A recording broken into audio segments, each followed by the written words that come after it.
This is Caribbean. Sometimes I sit and wonder, do black people remember the message of dignity we got in 1970?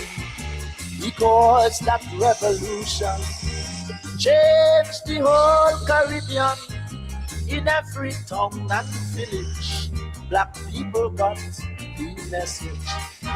The message showed us the beauty of blackness. Yet some women still in them white stupidness, pressing up their hair, rouge and lipstick to waste, turning their eyebrows out of place. Oh yes, when you see these girls, you must smile, don't you fret.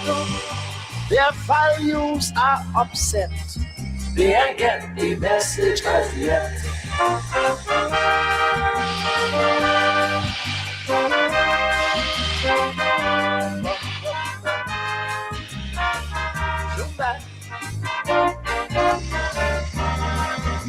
I am uncomfortable with our voice, my people.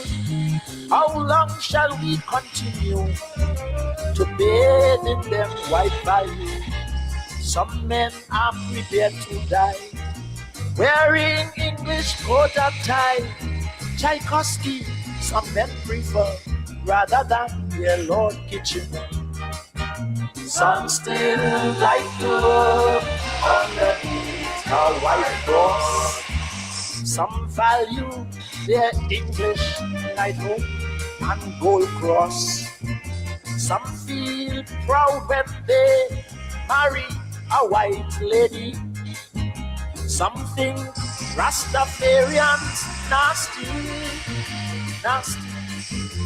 If they dance playing soul music every set, don't fret, find a new fet.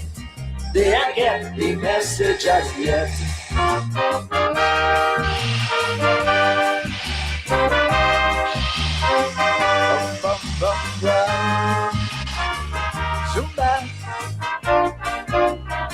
This is Caribbean. We learned from the revolution, foreign things must come second.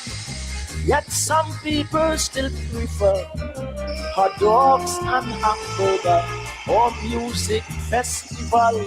Imagine, it's still piano and violin. Teachers still teaching Shakespeare. Why not poems of Lord Superior? We learn to value our past and culture, whether it be Asian or from Africa. We learn that all blacks in this poor Caribbean share a common culture, where one culture makes us one. So when they ban short shirt from singing in refrain, CDC acting like a jamet, they ain't get the message as yet.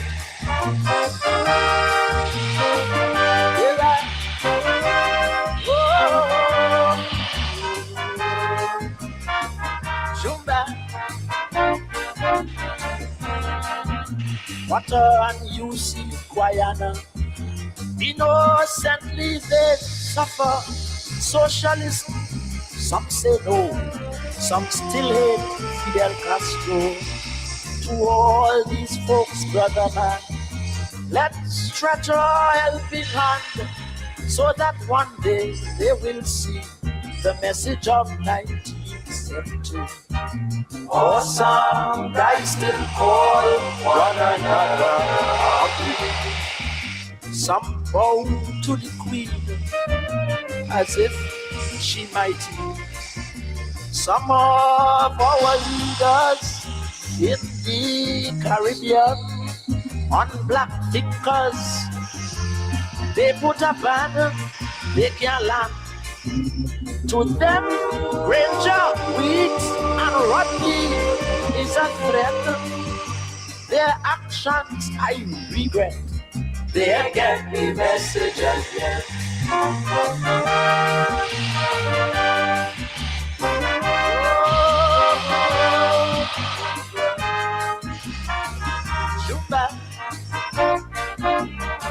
In our poems of Lord Superior, we learn to value our past and culture, whether it be Asian or from Africa.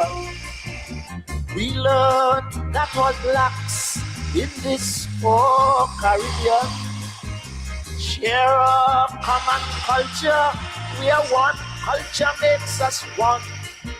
So when they ban short shirt from singing in refrain, CDC acting like a jamet, they ain't get the message as yet. They like, oh, Zumba. Water and you see Guyana, innocently they suffer socialism. Some say no, some still hate Fidel Castro. To all these folks, brother man, let's stretch our helping hand, so that one day they will see the message of 1970. Or some guys still call one another ugly. Some bow to the Queen as if she might be. Some of our leaders in the Caribbean on black thinkers, they put a banner, they can't land. To them, Granger, Weeks, and Rodney is a threat. Their actions I regret. They get the message as yet.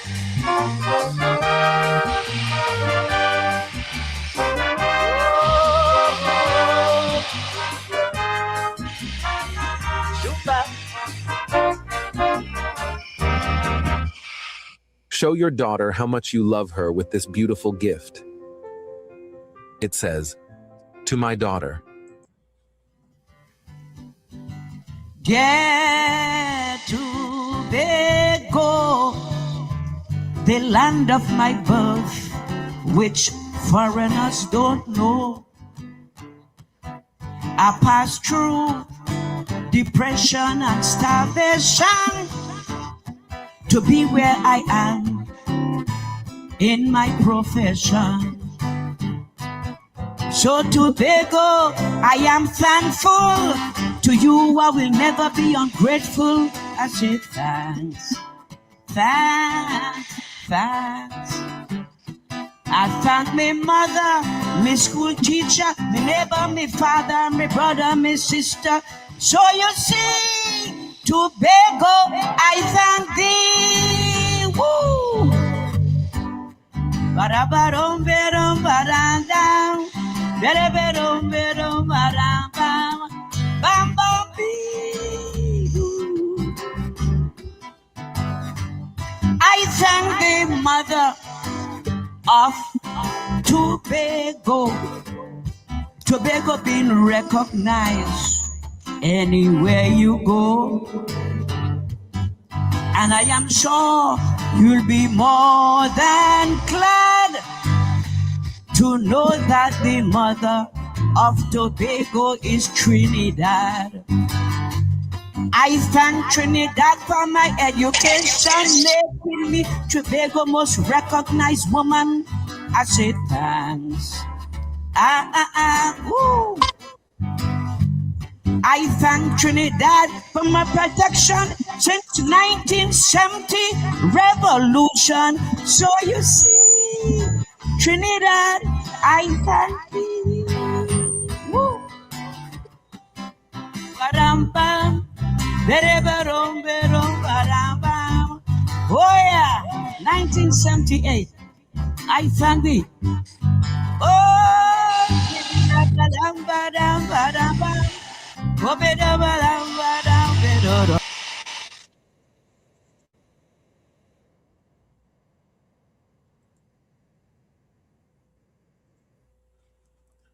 Good evening to you and welcome to today's edition of Politics 101, a little late start. I thank thee, the Calypso Rose, I thank thee. I thank thee. I borrow from Calypso Rose. I thank thee another year today. Some of you have already wished me happy birthday, happy or strong, as they say. Not a big fuss, but I thank thee.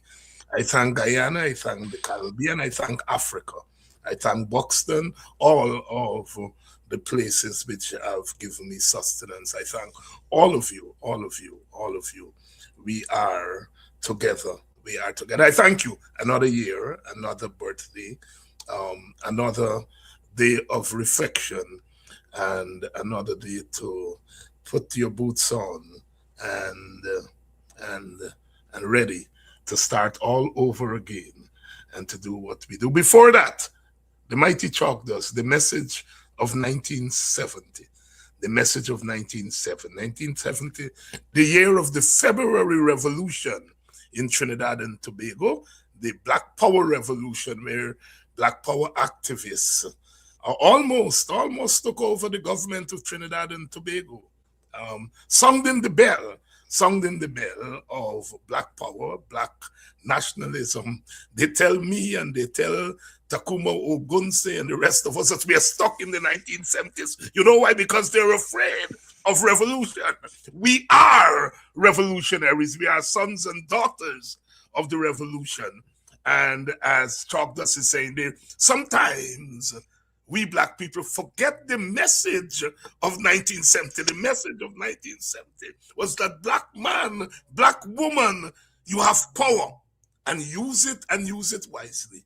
Revolution never died because it doesn't come every day. There's a reason revolution doesn't come every day.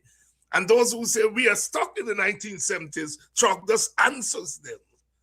They want us to forget the message of 1970. The messages say this color means something. And when we say we love this color, we're not offending anyone. We love you all. The message of 1970 by Dr. Hollis Liverpool, Calypso Rose herself, reference 1970.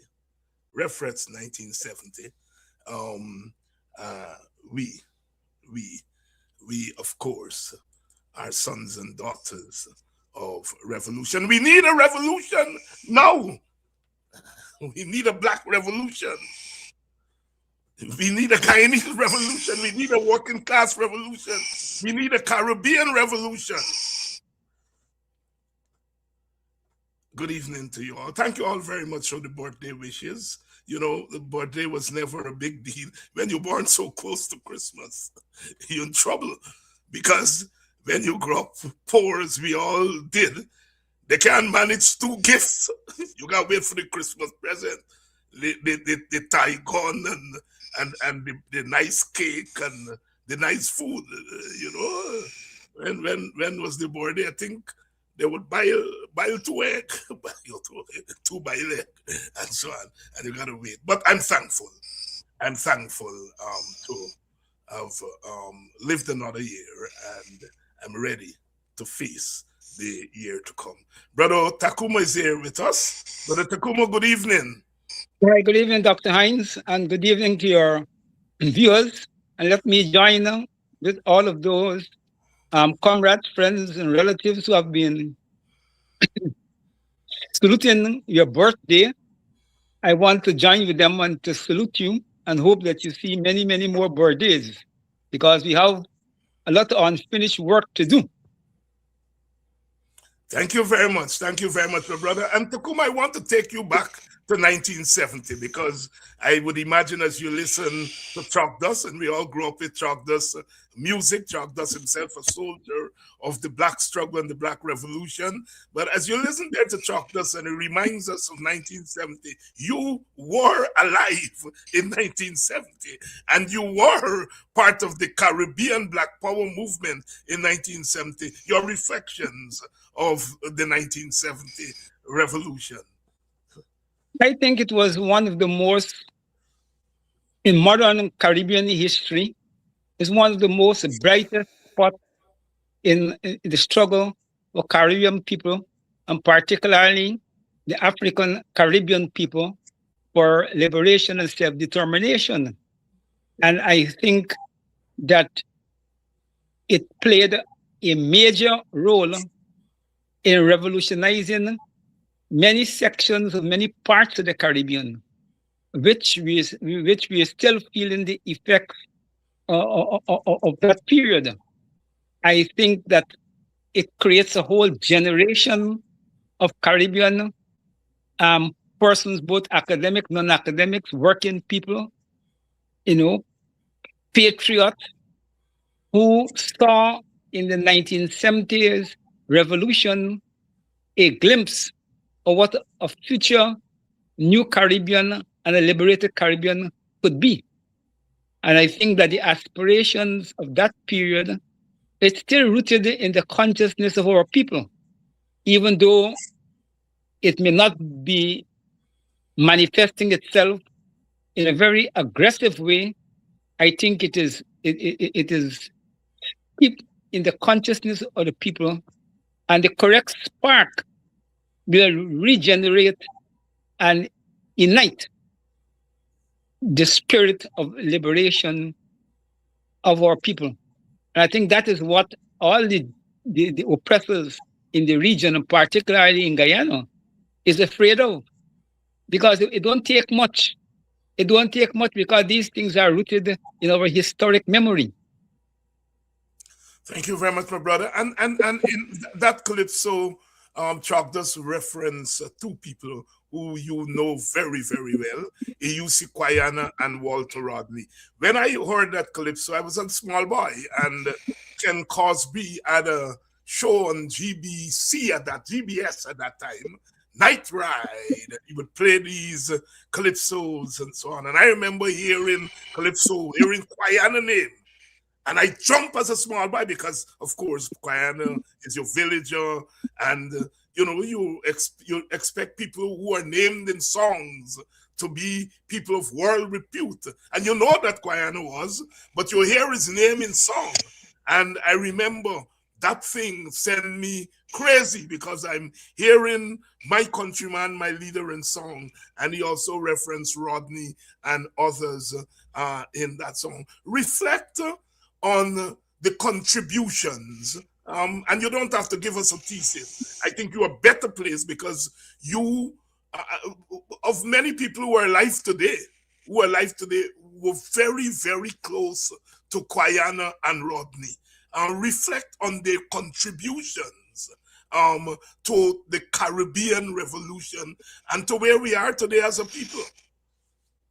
I think it is no doubt that Brother Eusi Kwayana played an important role in crystallizing very important tenets of the Caribbean Revolution.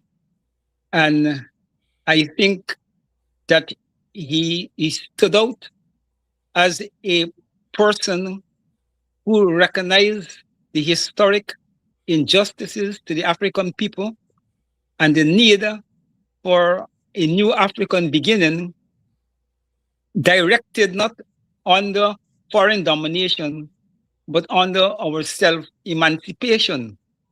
And I think that his activities, even though a lot of it was rooted in Guyana, he went out of his way to promote contact with the rest of the wider Caribbean and the other comrades of like minds in the Caribbean. And his articulation of the struggle led to a clarity in the Guyana and in the Caribbean among African Caribbean people in a way at the time, which I think was very necessary. And he stood up as an example, as an uncorruptible and not a typical opportunistic politician, but as a genuine human being trying to understand the historical challenges of his people, both the African people and the Caribbean people, and to help to foment, a movement in the region that could help to materialize those expectations. Walter was extremely outstanding in many particular ways as it relates to the Caribbean, because his exclusion from Jamaica led to the fomenting of street protests in Jamaica and other parts of the Caribbean, and his activism among the most oppressive sections of the Jamaican society, and by extension also other areas of the Caribbean, and his intellectual work on the history of Africa cement him in a very special way as a revolutionary academic and a revolutionary fighter. Walter came over very clearly in a way that the populace understood him, not simply as an academic, but they saw in him a genuine leader trying to advance the interests of ordinary people. So I think both Koyana and Rodney, in their own ways, have made an extremely important statement in the evolution of Caribbean history that will stand the tide of time. And both of them have produced disciples who are continuing, the legacy in more than one ways. Brother Tacuma Ogunseye himself, a veteran now, reflecting on two of the persons who have had a tremendous impact on his own evolution as an activist, and I'm sure as a person, because people like Kwayana and so on, they did not just impact you politically, they help you in personal ways. I think both Ogun and I would say that our lives are where they are today because we cross paths with people like Kwayana and Rodney. And we continue to do the work that they started. Kwayana, of course, is still alive and living out his own work and seeing in many ways, sometimes they're ups and downs, but we can all say that we are at a better place as a people, as a Caribbean people, a Guyanese people, and African people than we were before the Cultural Revolution of the 1960s and the 1970s. Brother Tacuma, let us talk a little bit about some of the issues that have been animating conversations in the Caribbean in recent times. Chief among them is the issue of the cash transfers. There's a way in which history moves in, as they say, strange ways, but it keeps on moving.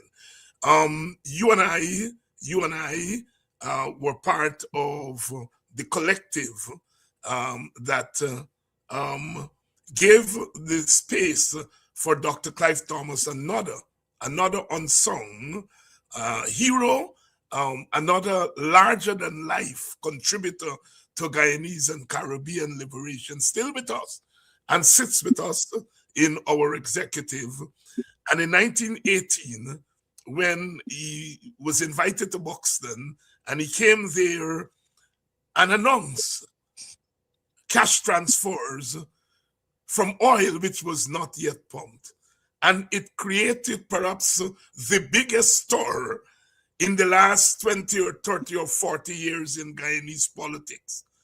It brought out views and assumptions from many quarters, most of them that this is craziness, this is madness, this will not work, this will not work. Today, 7 years later, the entire Guyana are up in arms, calling on a government that said this thing couldn't work, but promised it to the people at election, and now are saying that they're not giving it to people. And the Guyanese people have made this a big political issue. The APNU took to the streets last week and to say we stand in solidarity with the people for these cash grants. And we want to say that one of the reasons we have this difficulty now is that you are not doing it the right way. You are seeking to turn cash grants into handouts, and that's not what we are talking about.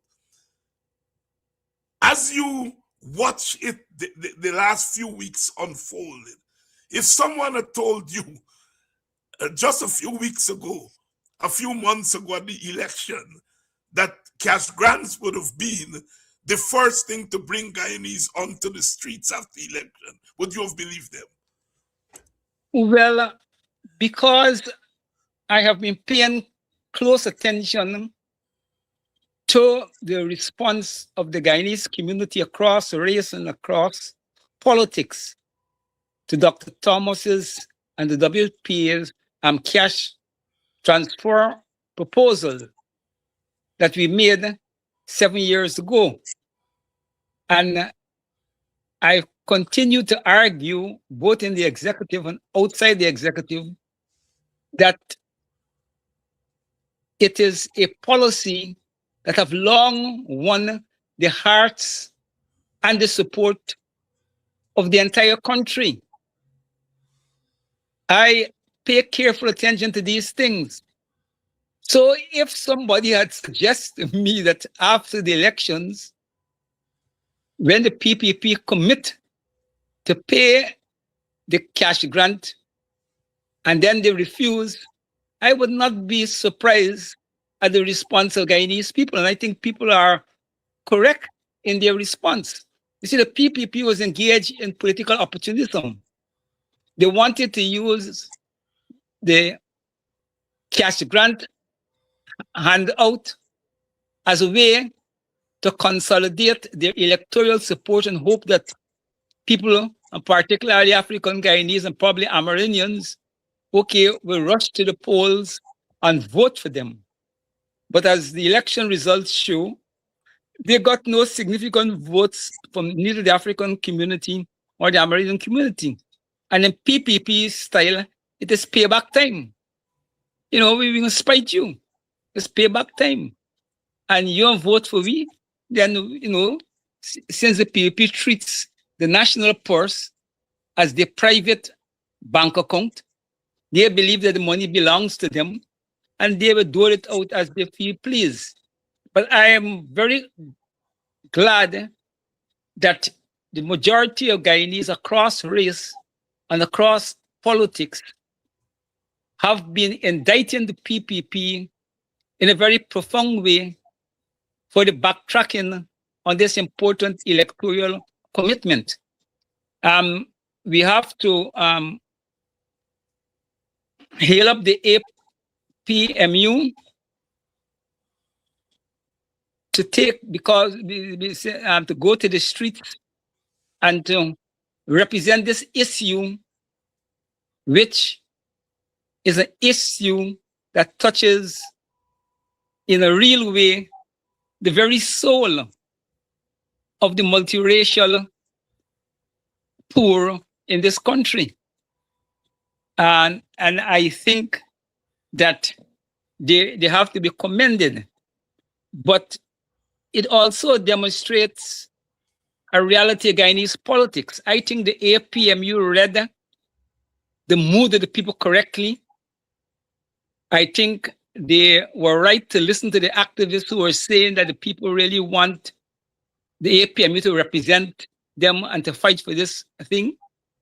I think the judgment that the bulk of the Guyanese people support the demand for the cash transfer, I think those perceptions was accurate assessment of the state of the Guyanese population.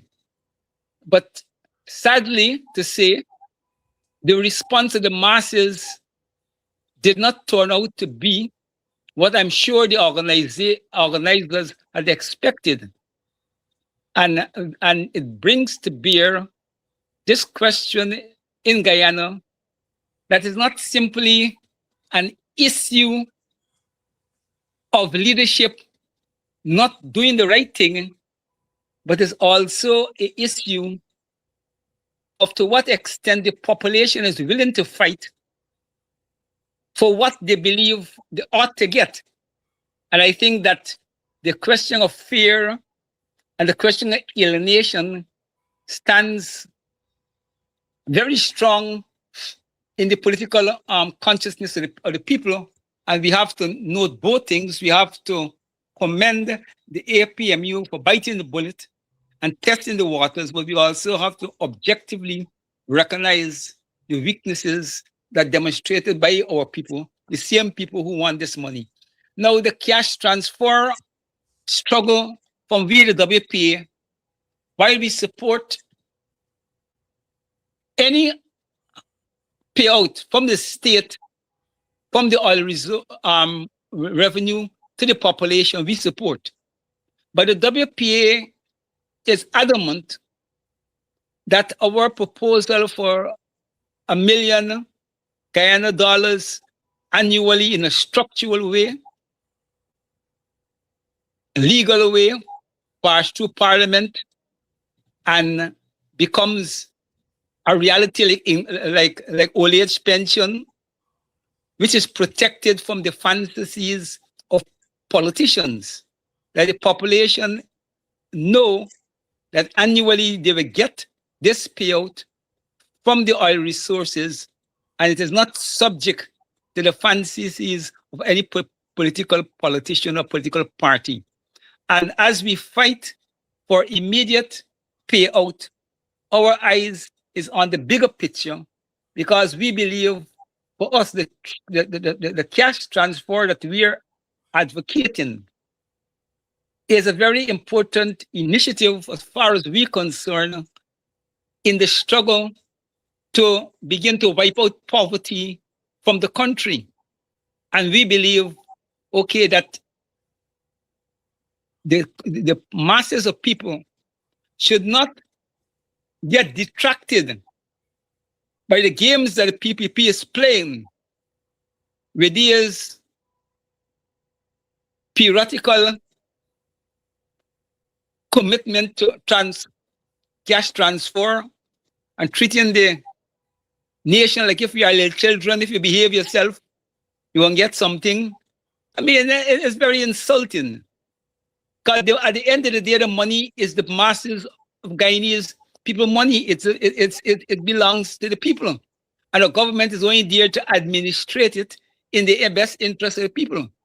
So we in the WPA are saying, yes, we have to keep the pressure up for the government to honor its commitment that it made in the elections, because we have to guard against a political culture where politicians come at election time, promise things, and after the elections, they walk away from the promise.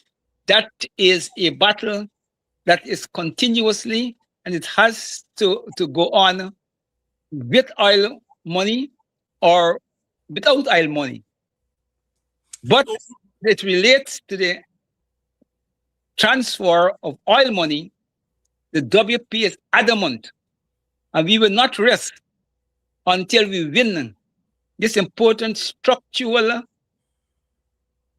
device to deal with poverty in Guyana, that each and every Guyanese household receive minimally $1 million Guyana dollars annually.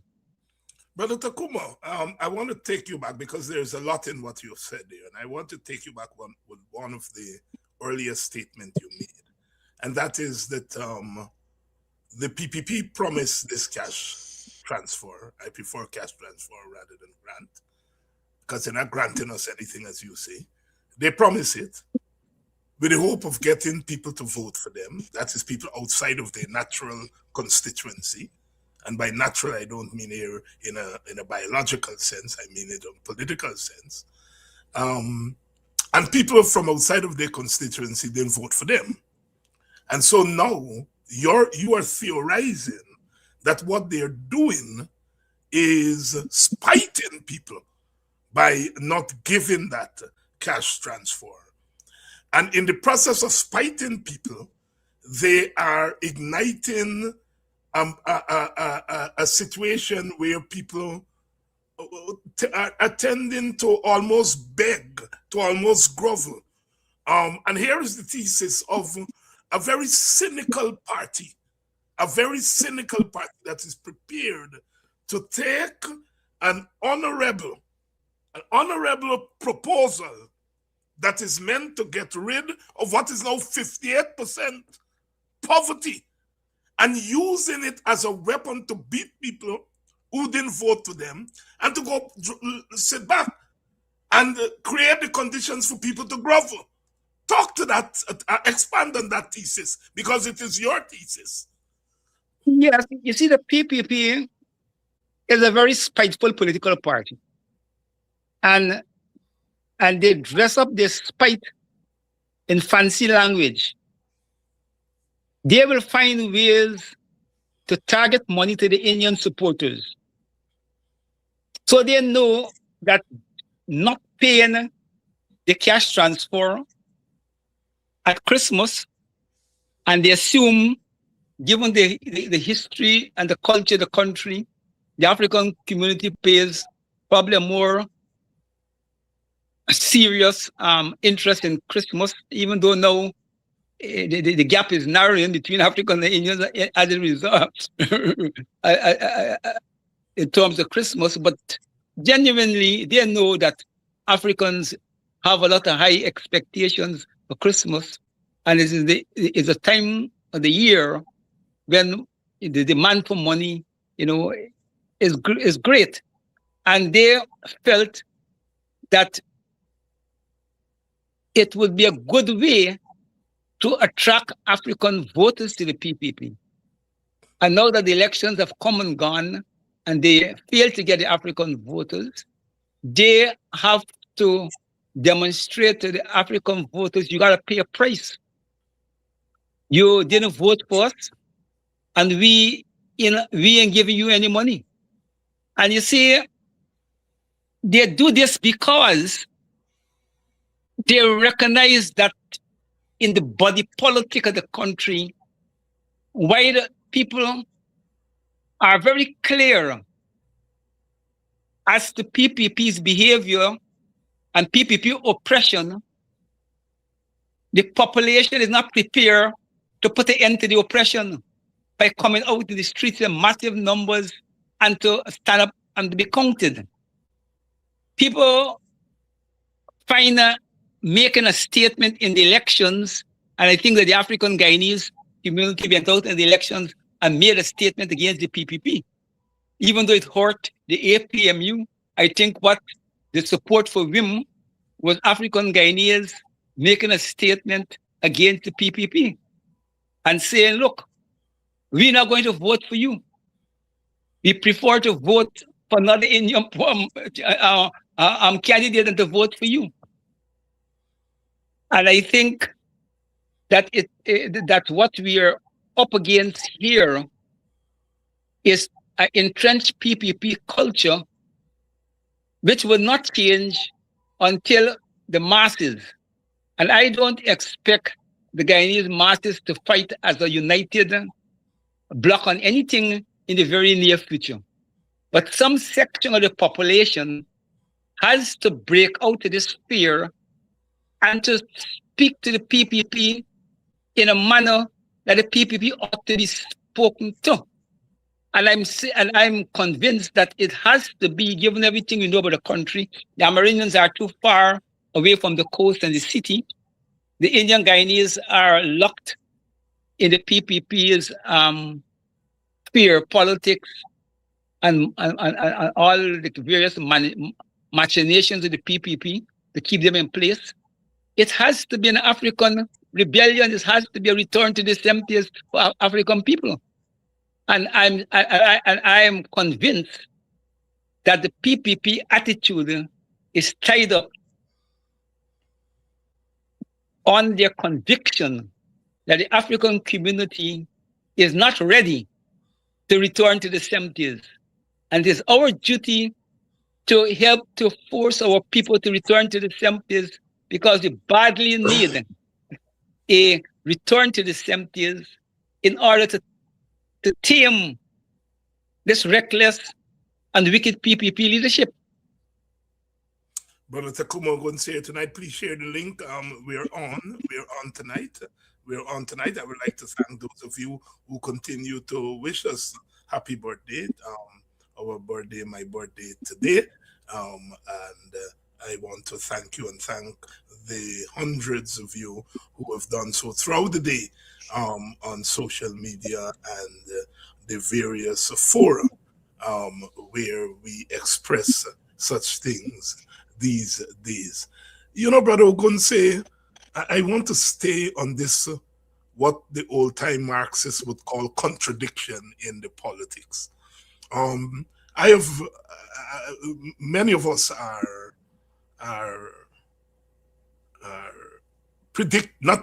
many of us are led to believe that the Vice President, Jack Dio, is not well. The PPP has not made a formal statement, but they have not denied that the Vice President is not well. And I have come out on a limb because there is an aspect of our politics that they don't talk about. And by our politics, I mean progressive politics. I've come out on a limb and I've said, I don't care for Jack Dio politically. I don't care for his politics. He has led a movement that has destroyed politics in this country. He has been nasty to us politically and personally. But if he's ill, I feel my humanity, which comes out of my African culture, says that I must wish him well, that I must say at a personal level, I want you to get well. I want you to get well. And that has ignited a ton of bricks on the part of African Guyanese who are beating me up, correctly beating me up, and saying I ought not to wish him well. I ought not to wish him well because of what he has done to us, what he has done to African people, what he has done to the WPA, what he has done to me personally. And I point that out to say that some of our Indian comrades and supporters of the PPP label people like me and you racist. And here we are having to take licks from our people, for wishing the PPP well. If that does not say to the PPP the depths to which they have driven half of this country, what will? Comment on that, because it speaks to the contradiction that you've been talking about there, that people feel very strongly, but they're not going out on the streets. And the fact that they're not going out on the streets, the PPP thinks that they love them. Talk. Firstly, I want to stand in solidarity with you on the position you took. I listened when you stated on your program to wish the Vice President a speedy recovery. I know the political culture in the country, but as political leaders, we have a responsibility that is greater than the immediate the demands of the immediate politics. We have to look ahead. We have a nation to mold. And as you correctly said, our politics is driven by a cultural, profound cultural, philosophical worldview. Our politics are not driven like the Eurocentric politics. You see, a lot of the African people who will criticize you and who will say, because Jagdi was nasty to us and so forth, we must return the same. They have been schooled in Eurocentric politics.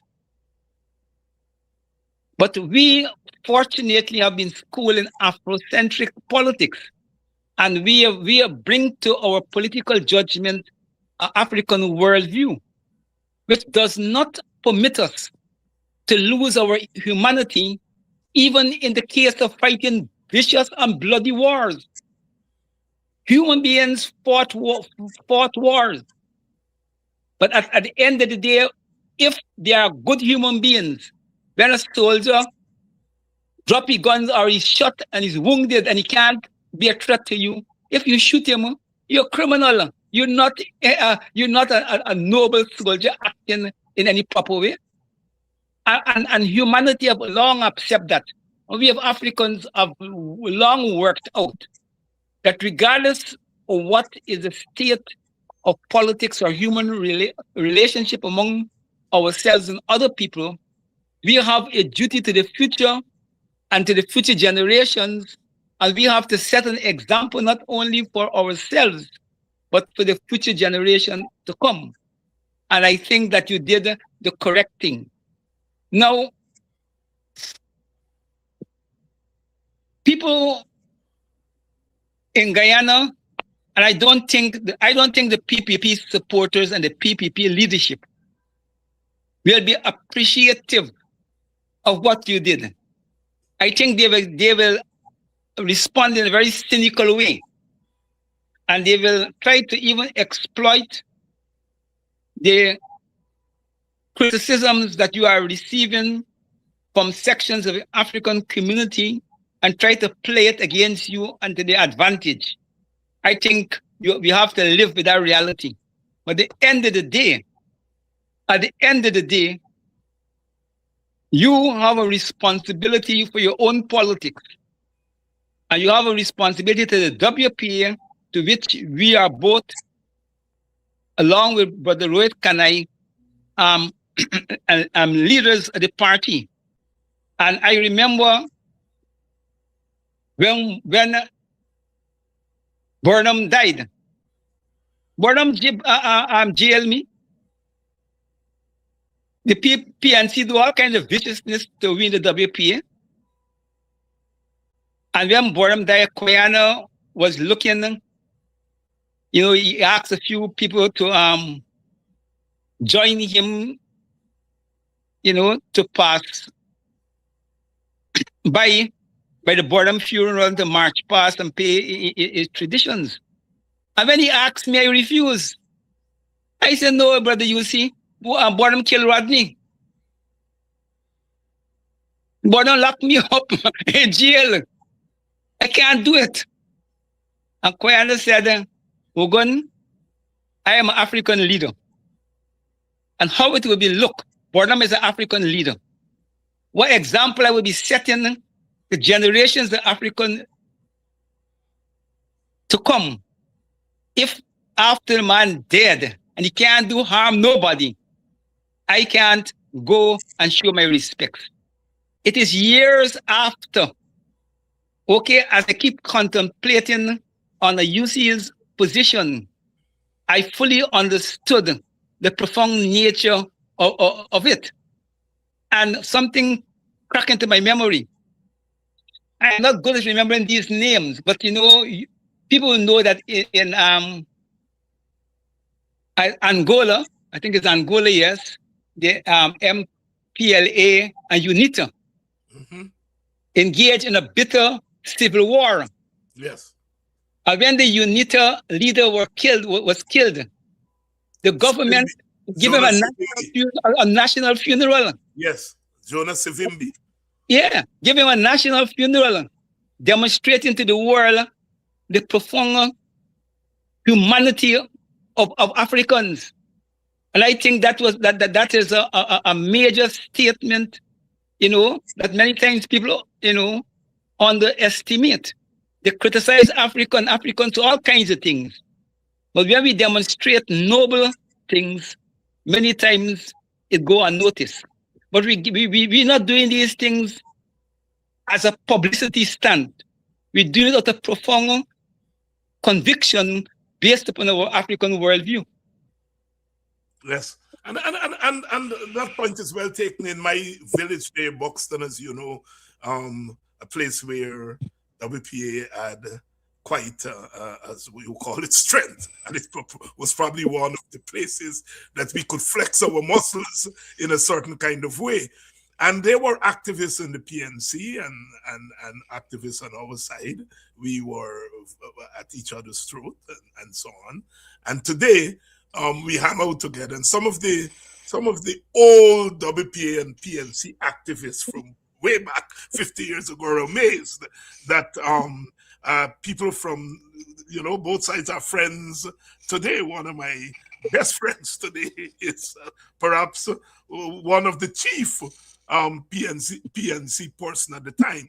But like you said, we are driven by an understanding of humanity, that our politics are driven not just by expediency, but by humanity. And I think it's a lesson that we have to lead in teaching the rest of the world and the rest of Guyana. And so therefore, thank you for taking us back to that point when Guyana made that decision. I remember it to this day. I remember because I was of my immediate response was your response. Though I didn't tell Guyana. I didn't tell you, but I was in my mind. But when he laid it out and he talks about death being the water's edge and how that is African, and you're thinking, people in the villages don't talk. The Kosmati, and then somebody dead, and everybody, cooking a pot and carrying it for the setup and so on. And I say, Guyana is right. Guyana is right. Thank God for AUC Guyana. And so, sisters and brothers, we recognize where you stand, but we want to say, take that energy. Don't fight Jack Dio, the person who is sick, but fight Jack Dioism. Fight Jack Dioism. Fight the things that have been done in his name. That's where we want the energy to go. Jack Dio, a sick man today. He's politically sick in many ways. And it's the political sickness we want you all to stand up against, right? The political sickness, not a natural illness. Again, we repeat, Mr. Jack Dio, get well. And we can call you brother, even if you would not call us brother, because we know something that you may not know. Yes, today, Ashe is saying Jimmy Cliff was buried today. A national funeral in Jamaica. The way in which Jamaica responds, and we in the Caribbean ought to respond to our great icons. Jimmy Cliff himself, a soldier of the African Revolution, of the Caribbean Revolution, belongs to that generation of Walter Rodney and others who push the envelope and for African people to stand tall in our Caribbean. Brother Tacuma, the European Union observer team came to Guyana and they observed the elections. They gave a preliminary report and then they gave a more detailed report.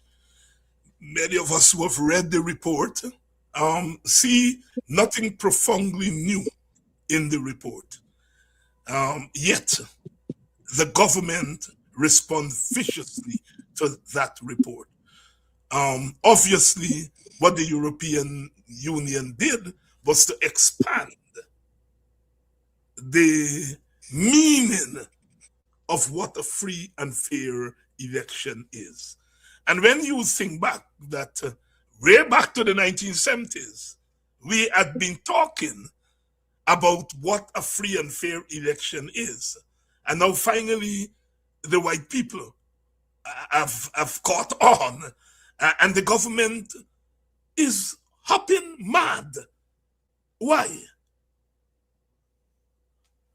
Firstly, I want to say that to the extent that the European Union's report represents an advance to previous reports, we have in part to thank our opposition. They don't like to be called opposition. Opposition nominated. The nominated commissioners, Trotman, Alexander, and Corbyn, who over the years, and particularly at this last elections, went out of the way to make important recommendations to the European Union and to, pull them over the coals on the fact that they have been observing elections after elections. They have been making tremendous recommendations which the government have totally ignored, and yet still they keep coming to these elections, and the commissioners ask what really is the value of doing it.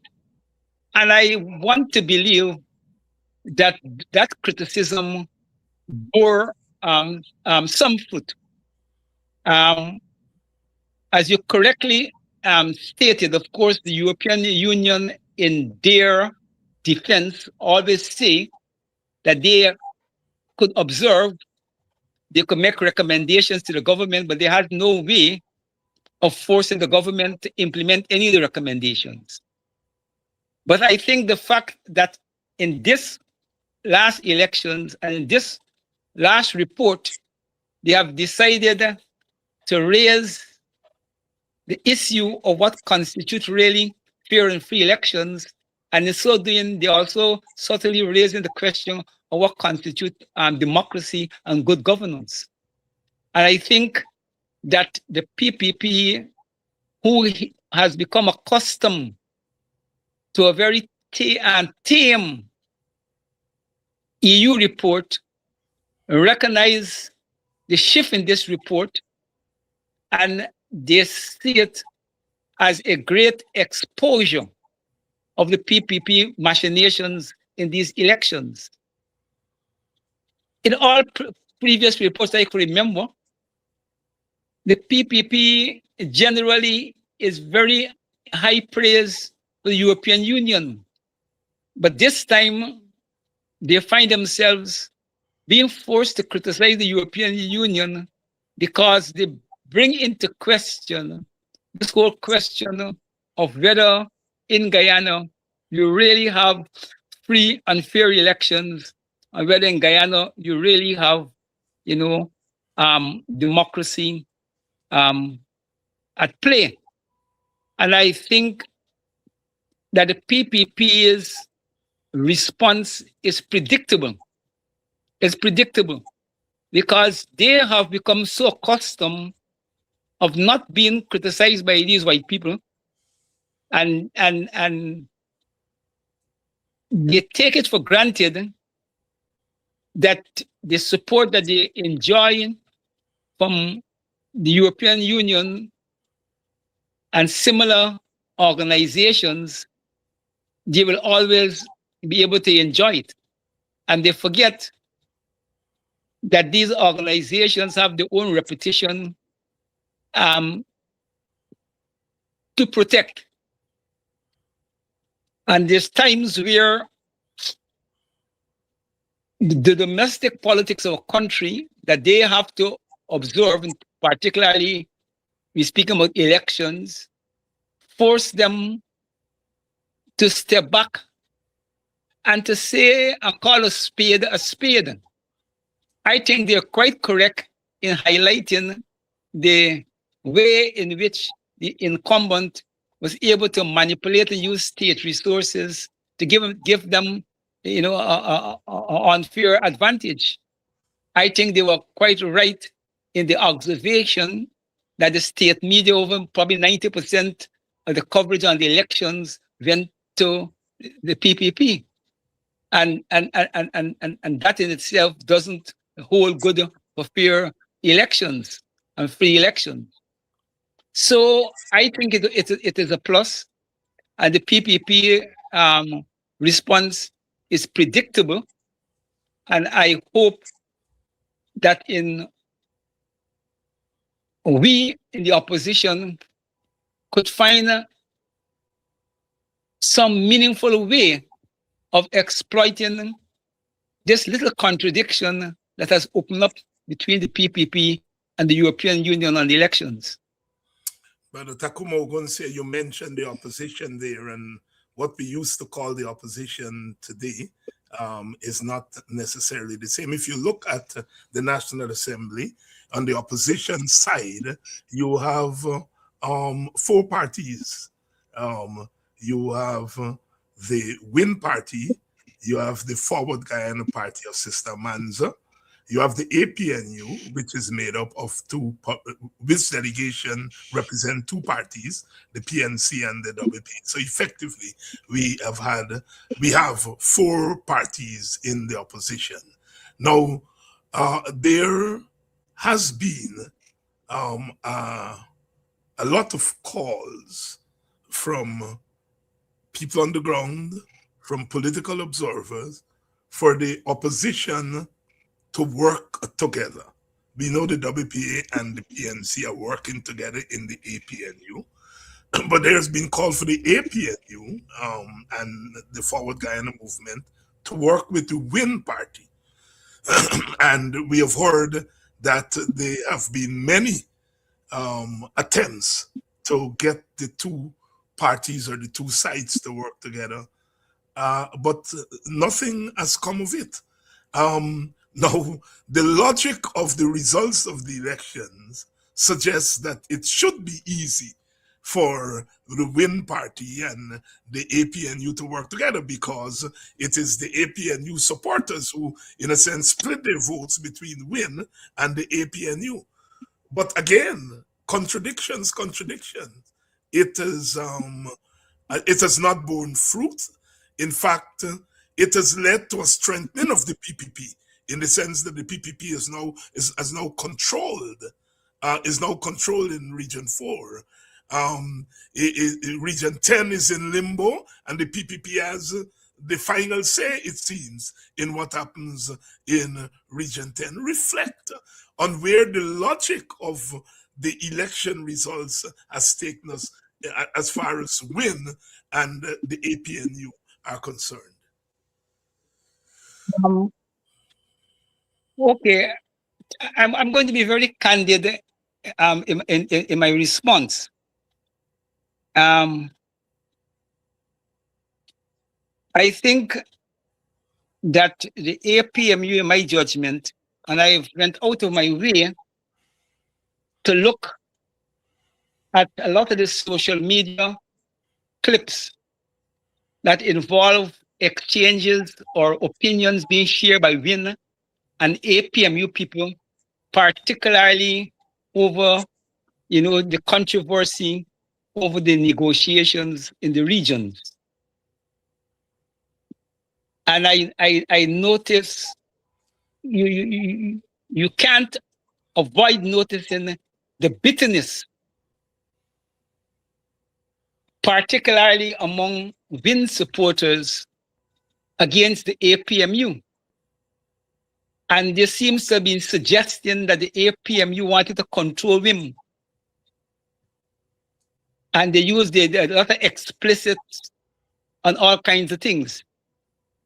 I make this to say that I think that the APMU dealt with WIN badly. They should not have attempted to engage WIN in any action as it relates to the region without WIM first and foremost publicly announcing their position on these matters. I think the APMU was a victim of conventional politics and forgetting that WIM is not a conventional political party in the full sense. You don't have the long experience and so forth. And well-intended initiative could be easily be misplaced and interpreted by a victorious party who have, replaced the other side and who has a right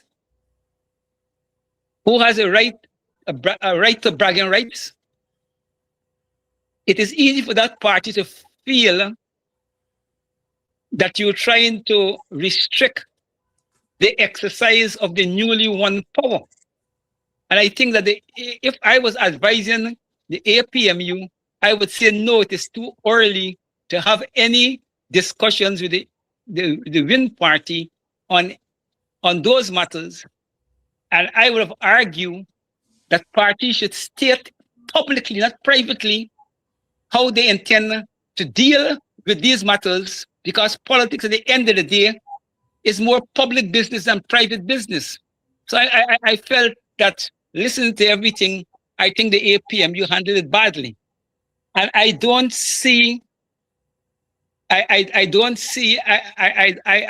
not getting the impression that WIM will recover very quickly and it will embrace opposition politics until WIM get to exercise, get to experience its limitations in the national parliament as leader of the opposition. I think WIN has to go through the political phase to see what this new power actually means in real terms.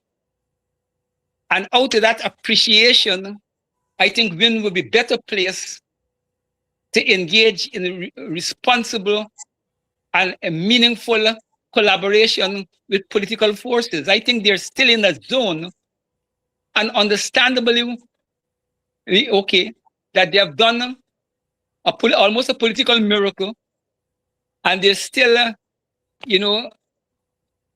is trying to understand that miracle. And I think they should be given space to understand it. When I talk about opposition should try to take advantage of the European Union's report, I felt that each opposition party must recognize the value of the report, and they must be able to highlight and to support and to give publicity in politics state and in their individual right. And in so doing, if all of them do the same thing, then it represents opposition unity on it. I am not looking at this stage for any workable collaboration between the opposition parties. I think it is too early for WIM. It is also too early for the young breakaway elements who destroy the APMU and do damage to the African community. I think they themselves haven't yet understand the full political consequences of the political action. And to coalesce the people in that state, I think it's premature politics, and it will not necessarily bring the results that we're looking for. The PNC, the APMU is hoping that the negotiations with WIM would lead to putting pressure on the PPP and to strengthen the WIN and the APMU, and it had the opposite effect. It's better they didn't do it. And they come out of it looking bad and being coerced by WIM up and down the country. So you rush with a haste, and reality demonstrates to you it was counterproductive. And that is my hard assessment. I'm for opposition unity going down the road. But this unity has to be reflected in the parliamentary engagement in a big way and in the public pronouncement of parties individually. And from those pronouncements, we try to come and to collect, okay, among some set of ideas. And that is where I see it. So yes, opposition unity, but I don't expect much very quickly. Quite an interesting perspective here by Tacuma Ogunseye of the Working People's Alliance. I hope that we are all paying attention because it's a new gaze on this issue. And I have said on this program that we are facing not necessarily a new situation, but it's the magnitude that makes it new. We've always had parties come up and do well. We, the WPA in the 1970s, we were even surprised in 1979, as Brother Ogunseye would imagine. We weren't even thinking about becoming a political party when Walter Rodney and Dr. Rupnarayan and Dr. Moali, Karen D'Souza, and others were arrested. And within a matter of days, when the outpouring of the people to the WPA, we were forced to become a political party when we weren't thinking about that. What is new about WIN is not that a third party came on the scene and did well. What is new is that they've done so well as far as parliamentary seats are concerned. If in those days there were free and fair elections, the WPA might have done as well as WIN did. We will never know that because we didn't contest an election until 1985, and elections in those days were as crooked as they are today. So Brother Tacuma's position that perhaps trying to rush this thing is not the right way. All right, it's not the right way.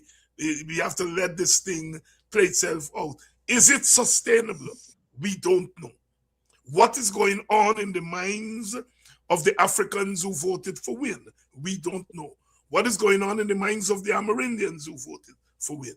Will those young people who 18, 19, 20, who voted this year for WIN, next 5 years they'll be 25 years old? We don't know where they will be. Some of them might be in Barbados and Antigua and New York. and not, we don't know.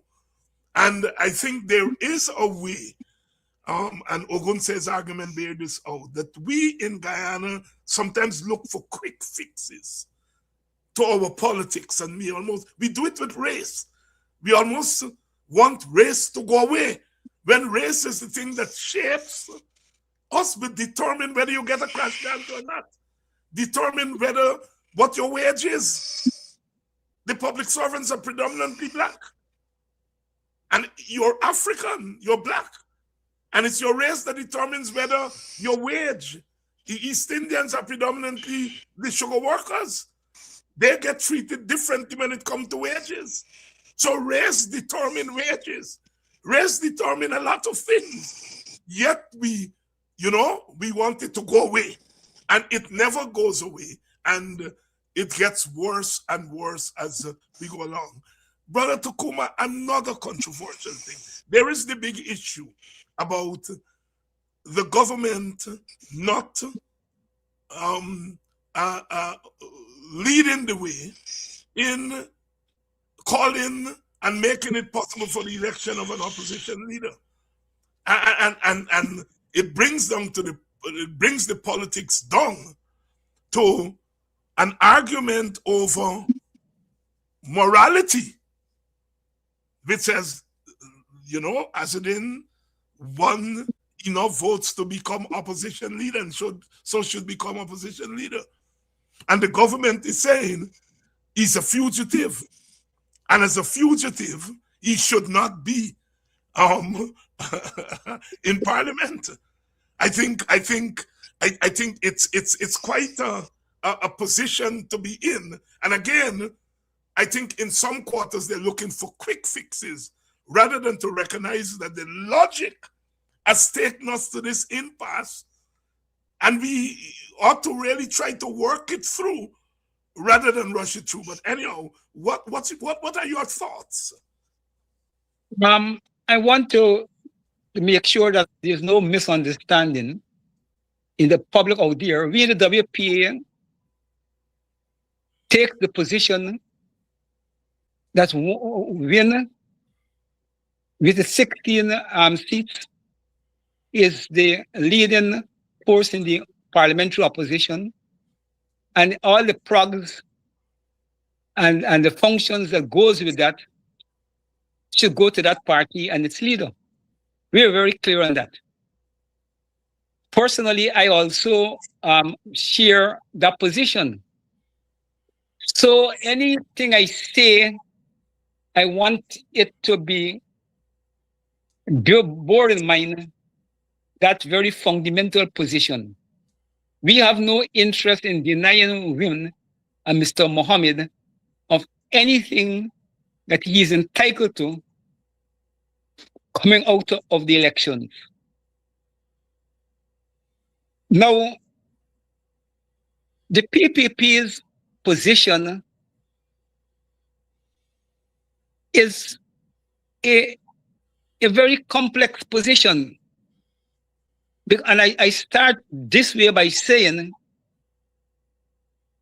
that the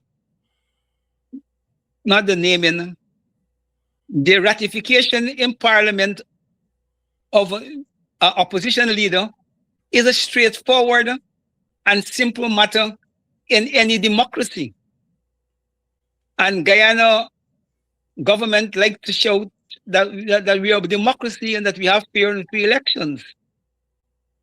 And therefore, the PPP's present attitude of denying win or Mr. Mohammed properly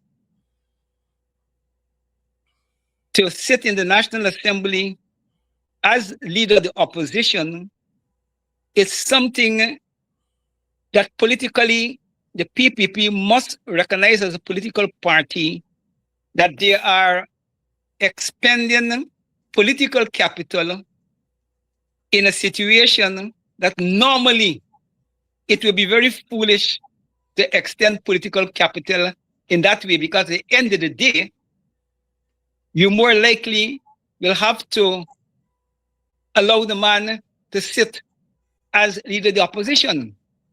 But I think objective politics is that the PPP see itself not in a normal political situation. And I think they're very clear. And I think they have a very clear understanding of what is the Americans' attitude towards Mohammed.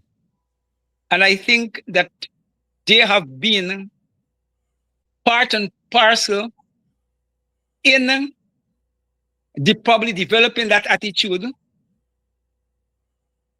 And I think that it comes to a point where the PPP, having stuck itself out so far on a limb behind the Americans, feel that they should not make the mistake of doing anything as it relates to Mohammed that may offend the Americans or may raise questions in the American circle as to the commitment of the PPP government to this project. And the PPP's dependency on the Americans in the border controversy and so forth and so forth. I think all of those things are tied up in the PPP's attitude to Mohammed. So it's more, in my judgment, it is not so much an attitude to Mohammed, it's an attitude to the Americans. That the PPP, from where they stand, I think they believe from their interest, it is better politics for them to be seen as putting pressure on Mohammed and denying Mohammed the leader of the opposition to the extent that they could do it legally. They feel it is in their best interest in cementing their relationship with the Americans. And I'm convinced it's not so much about Mohammed.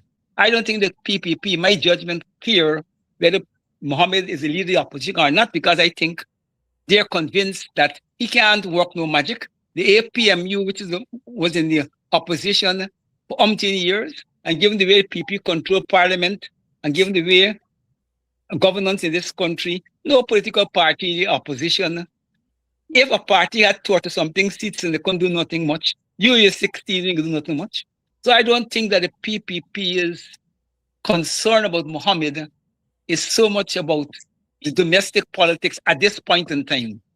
I think it is tied to their reading of what the Americans want, and they're being super careful of not doing anything that could raise questions in the American circles. And given, I guess, the unpredictable nature of Trump, that the PPP is playing it safe.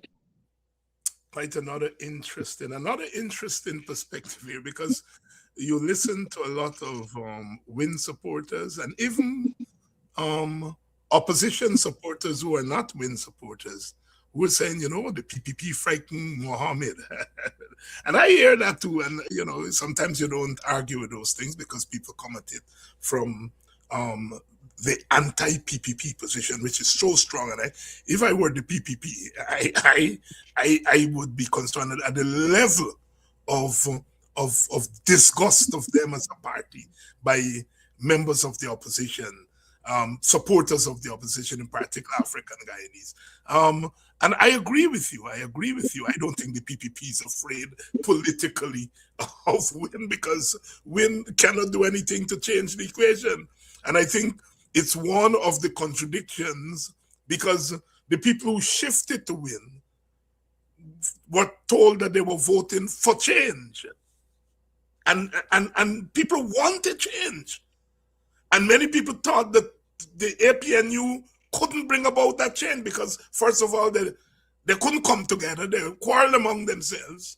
And so they felt that that voting for Mohammed was going to bring about change.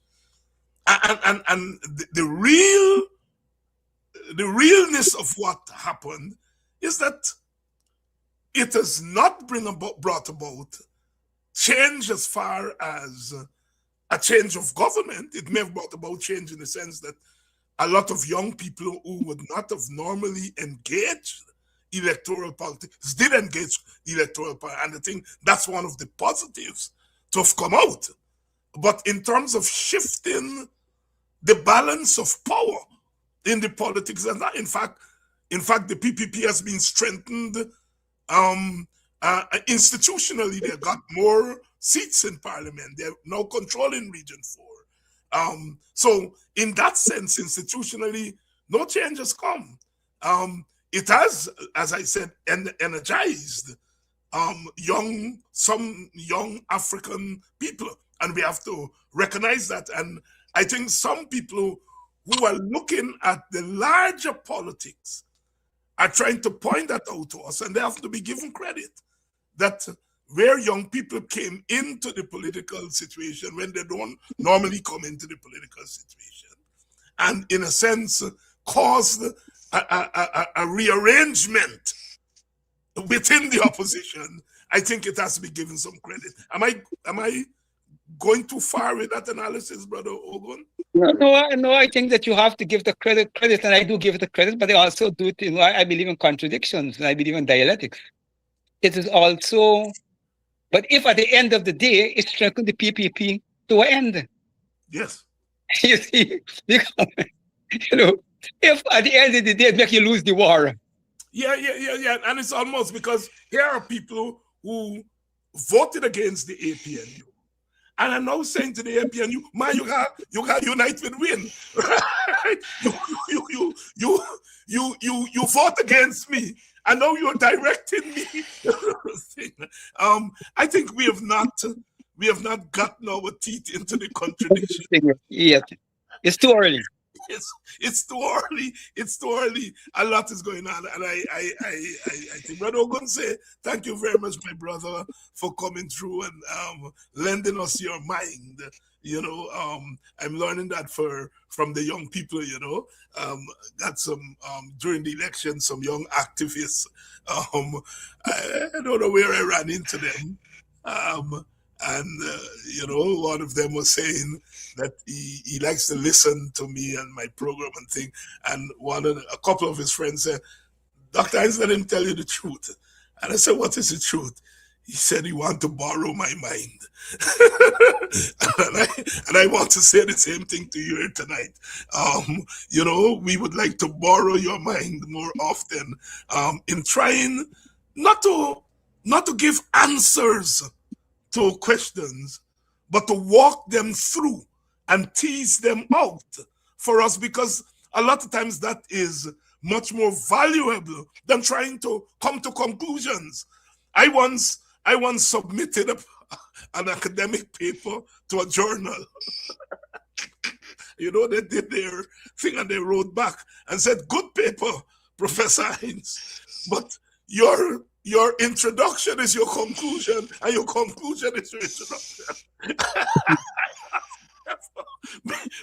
Quite apart from being embarrassed, but it taught me that lesson that you sometimes we are too anxious to conclude things. So I put my conclusion as my introduction. It was a lesson that I learned to this day, and I think this situation is evolving, and we have to try to understand it. And I am glad that you are helping us to do that. Thank you very much, my brother. And thank you and your viewers for giving me the opportunity to share my views with the audience.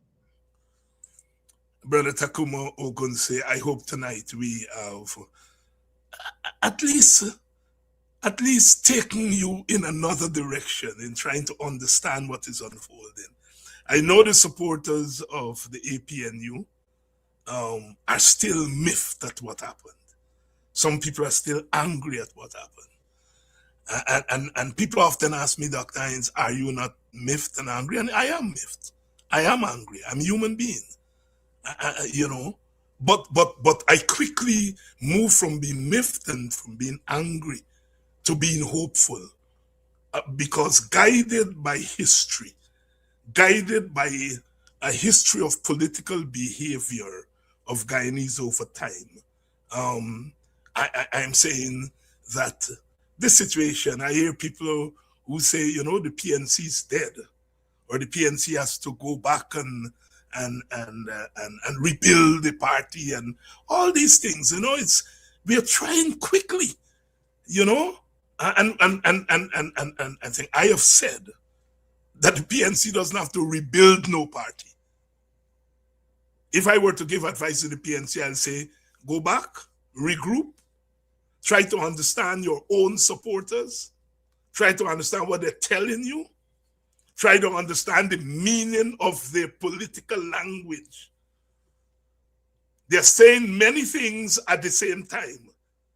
And as leaders, we have to figure out of those many things that they're saying, what is the sweet spot they're trying to get us to?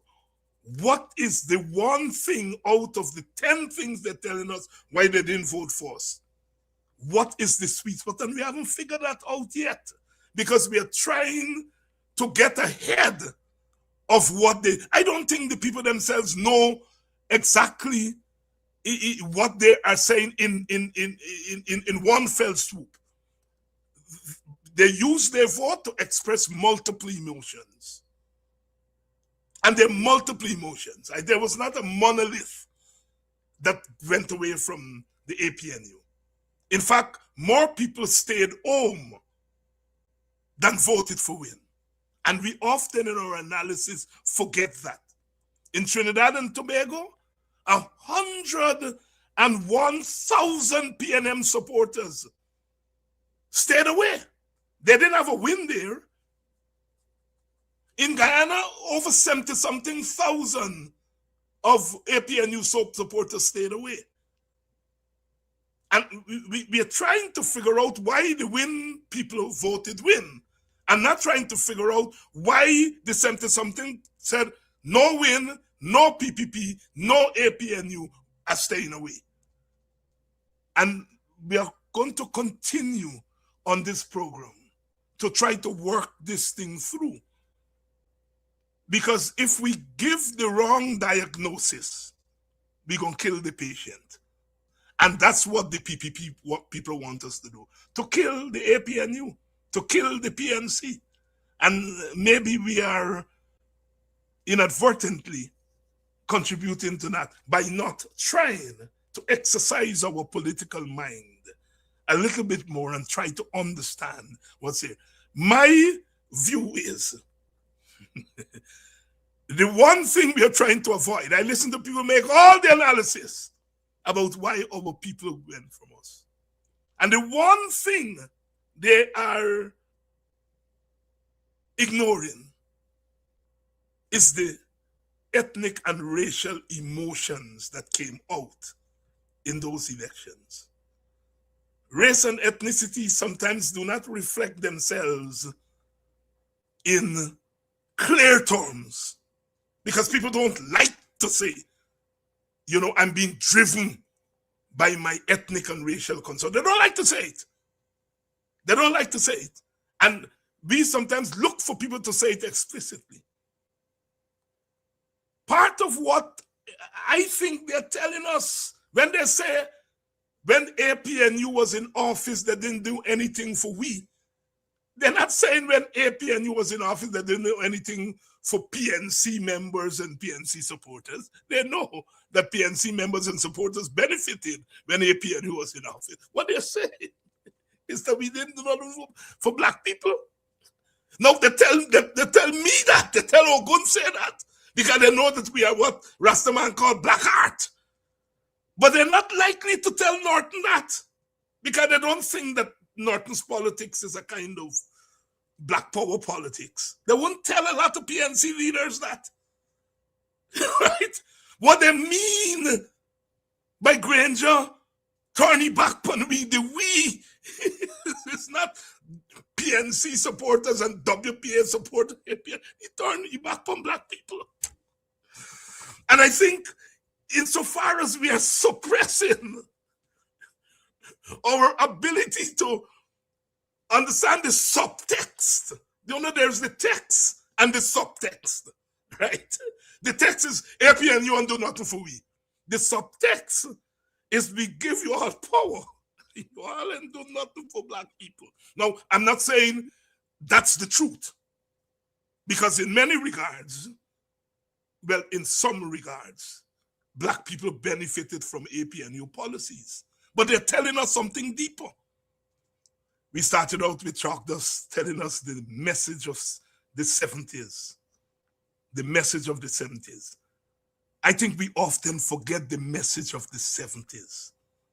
We got independence and we questioned the independence. Why after independence, black people couldn't work in banks? Why after independence, black people still couldn't go to certain schools?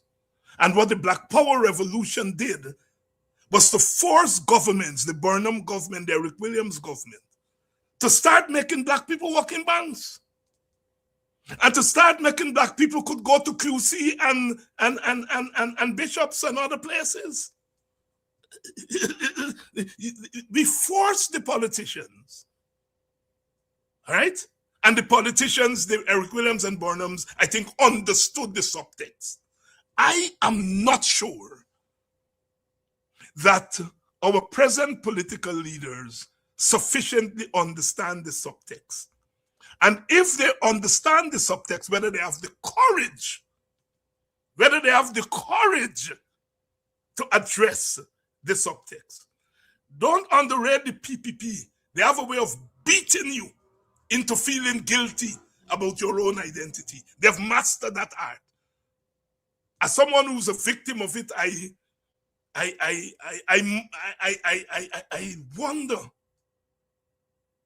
wonder. But you have to set the PPP has mastered that art Jack, do you know what is the definition of a racist? But every time an African leader opens his mouth, he said it's racist. And over time, Indians come to believe that. Well, a critical mass of them. I don't think all of them. You look at the comments on social media. The comments, mostly from the Indian side, are an attack on the race of opposition leaders. They're monkeys, they're this, they're that, they're racist. We on the APNU side, we on the opposition side, we attack the leaders. Jack Dio is a bad man. Ali is a bad man. We don't attack Indian people. And that is a good thing. But I'm just showing you the attitude of the two political cultures. We tend to go after the individual leaders. Insofar as our comrades on the other side go after individual leaders, is to use it to demonize all black people. So Burnham is demonized, not as an individual who's bad, but as a black man who take away flower from Indian people, who do this, who do that. Understand how political culture works. And so therefore, the leaders on the opposition side are reticent to read into what happened on September 3rd, the racial message. I think we are doing a little bit better, better, but we still have not worked out that. I'm not saying the entire message is about race, but a large part of the message that those young people sent to us is that you all are not looking after us as black people, and we're going to freelance. We're going to look after we, as in I and I, because you all had power and you all didn't look after we as the collective. So we're going I and I. And insofar as Muhammad is a self-made I and I, he rich, got his swag, he's a gangster, you know, he take on the PPP, bite their hand, even though they're feedy. Understand, you all understand. You all understand, when we remove from our analysis that key ingredient, we are missing. As I've said, what those African youth in particular did is look at Muhammad and say, you represent what we think the modern African leader need to represent. The modern African leader need to be bold-faced. The modern African leader need to want to fight. The modern African leader need to take on the PPP head on.